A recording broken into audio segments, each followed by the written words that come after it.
दिसंबर माह के असाइनमेंट का प्रश्न क्रमांक 3 है। दीर्घवृत्त x² प्लस y² बी वर्ग बराबर 1 से घिरे क्षेत्र का क्षेत्रफल समाकलन विधि द्वारा ज्ञात कीजिए। तो इसका क्षेत्रफल हमको समाकलन विधि से ज्ञात करना। तो हल करेंगे तो पहले दीर्घवृत्त का समीकरण को लिख लेते हैं और उसके बाद उसका हमने चित्र बना लिए हैं। यहाँ पे दीर्घवृत्त का जिसमें मूल बिंदु के निर्देशांक 0,0 और a के निर्देशांक हमारे पास है a,0 है। तो इसका हमको क्षेत्रफल ज्ञात करना है। तो हम x² प्लस y वर्ग बटे b वर्ग बराबर 1 है। तो यहाँ पे हम पक्षांतर कर देंगे तो y वर्ग बटे b वर्ग बराबर 1 माइनस x वर्ग बटे a का वर्ग। हमने x² बटे a² का पक्षांतर किया तो प्लस है वो माइनस हो गया। y वर्ग बटे b वर्ग बराबर, अब गुणा कर देंगे 1 का a² के साथ तो a² माइनस x² बटे a का स्क्वायर। तो फिर से इसको हम लिख लेंगे y वर्ग बराबर b वर्ग बटे a वर्ग a का वर्ग माइनस x²। तो y का वैल्यू निकालना है तो y बराबर होगा वर्गमूल के अंदर b का वर्ग बटे a का वर्ग और इंटू a² माइनस x²। तो यहाँ से b वर्ग a वर्ग का वर्गमूल से बाहर निकालेंगे b बटे a वर्गमूल के अंदर बचेगा a² माइनस x²। ये हो गया y की वैल्यू। यहाँ पे हम दीर्घवृत्त का क्षेत्रफल बराबर लिखेंगे 4 इंटू AOB का क्षेत्रफल। तो 4 इंटू लिमिट होगा 0 टू a y dx। अब यहाँ पे हम y की वैल्यू रख देंगे तो 4 इंटीग्रेशन 0 टू a y की जगह हम लिखेंगे b बटे a वर्गमूल के अंदर a² minus x² into dx। अब यहाँ पे b अपॉन a बाहर निकाल देंगे तो 4b बटे a 0 to a integration a² minus x² into dx। अब हम under root a² minus x² का इंटीग्रेशन लिखेंगे तो 4b बटे a into 1/2x under root a² minus x² plus 1/2 a² sine inverse x बटे a। ये है इंटीग्रेशन a² माइनस x² का। अब यहाँ पे दोनों पदों से 1/2 बाहर निकाल दिए तो 4b बटे a into 1/2x under root a² minus x² plus a² sine inverse x बटे a लिमिट 0 टू a। इतना हो गया। अब यहाँ से 4 को कैंसिल कर देंगे 2 से तो ये हमको मिलेगा 2b बटे a ब्रैकेट में होगा। अब यहाँ पे लिमिट भरेंगे तो अपर लिमिट पहले भरते थे x की जगह a under root a² minus a² plus a² sine inverse x की जगह भी a लिखेंगे तो a बटे a एक ब्रैकेट में हुआ। उसके बाद लोअर लिमिट भरेंगे माइनस करके तो x की जगह हो गया 0 वर्गमूल के अंदर a² माइनस 0 का स्क्वायर प्लस इसको भी ब्रैकेट में लिख लेंगे प्लस a² साइन इनवर्स 0 बटे a। जहाँ x था वहाँ पे हमने 0 रखा, लोअर लिमिट भरे तो 2b बटे a ब्रैकेट में हमको मिला a² माइनस a² घटाएंगे 0 होगा तो गुना करने पर 0 प्लस a² साइन इनवर्स और यहाँ से a और a कैंसिल हो जाएगा तो बचेगा 1 एक ब्रैकेट में होगा ये माइनस यहाँ पे 0 है और 0 का गुणा करेंगे तो ये 0 होगा। सेकेंड वाला पद पूरा 0 हो गया तो 2b बटे a और यहाँ से हमको मिलेगा a² साइन इनवर्स 1 है तो 1 लिखें। अब यहाँ पे साइन इनवर्स 1 जो है साइन 90 होता है 1 का मान तो a² इंटू ये हमको मिलेगा π/2 क्योंकि साइन इनवर्स साइन π/2 लिखेंगे तो π/2 मिलेगा। 2b बटे a into a² into π/2।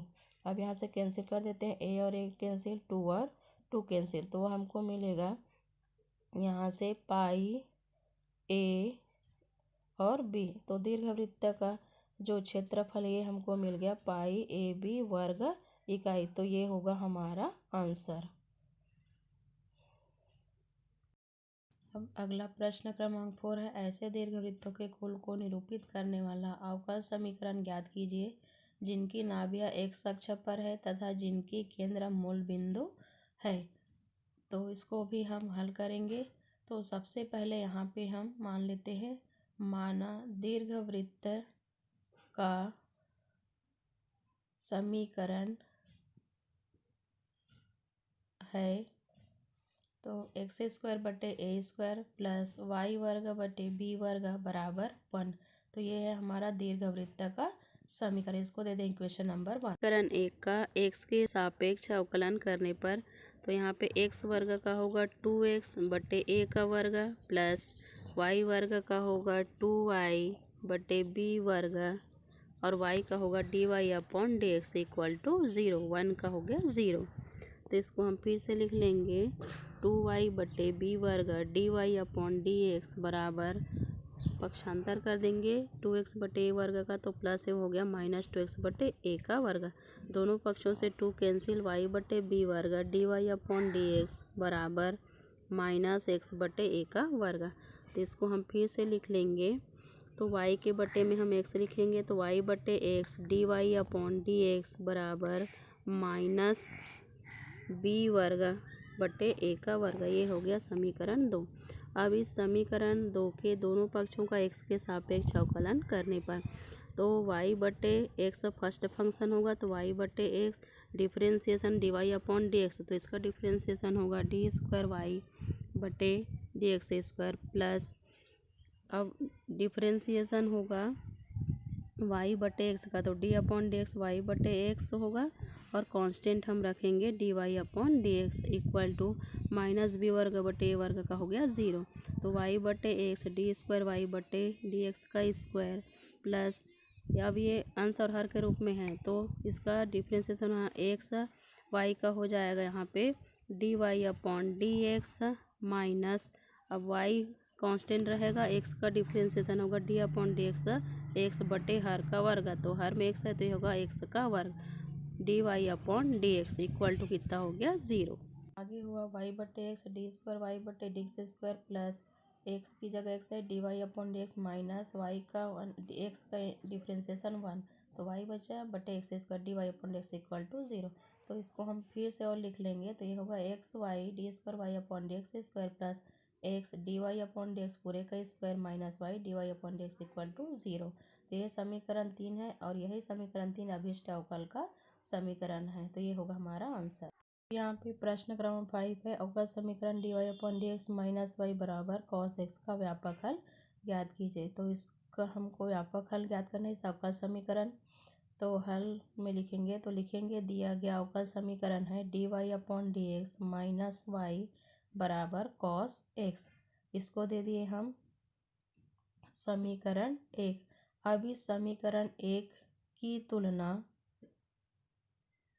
D y upon d x plus p y बराबर क्यू से करने पर तो यहाँ पे p की वैल्यू वो मिलेगा हमको y का गुणांक, यहाँ पे -1 है तो p की वैल्यू हो गया -1 और q का मान होगा cos x। तो इसके बाद हम निकालेंगे समाकलन गुणांक जिसको इंटीग्रेशन फैक्टर कहते हैं। तो e की power integration P D x बराबर e की पावर p की जगह रखेंगे -1 इंटू डी एक्स, तो यहाँ पे e की पावर मिलेगा इंटीग्रेशन करने पर -x। अब इस समीकरण का हल होगा तो इस समीकरण का हल क्या लिखेंगे हम y into integration factor equal to integration factor into q d x. तो y इंटीग्रेशन फैक्टर की जगह हम रख देंगे e की पावर -x बराबर, यहाँ पे होगा e की पावर -x, q की जगह हम लिख देंगे cos x और हो गया dx। अब e की पावर -x cos dx इसको दे दिया समीकरण 2 और इसका समाकलन ज्ञात करना है। तो इसका समाकलन हम इंटीग्रेशन e की power x cos bx dx बराबर होता है e की पावर ax बटे a square plus b square bracket में a cos bx plus b sine bx। इस सूत्र की सहायता से हम इंटीग्रेशन e की power -x cos x dx का इंटीग्रेशन लिखेंगे। तो ये हमको मिलेगा e की पावर -x बटे a की जगह हम लिखेंगे x का गुणांक -1 है तो ये हो जाएगा हमारे पास -1 का स्क्वायर प्लस b की जगह यहाँ पे 1 है तो ये हो गया 1 का स्क्वायर ब्रैकेट में फिर से हम a की जगह रखेंगे -1 cos बी का मान 1 है तो यहाँ से हमको x मिलेगा तो cos x हुआ, प्लस b की जगह फिर से यहाँ पे रख देंगे हम 1, क्योंकि इसका x का गुणांक b है तो b की वैल्यू 1, साइन फिर b की जगह 1 रखेंगे तो ये हमको मिलेगा साइन x इक्वल टू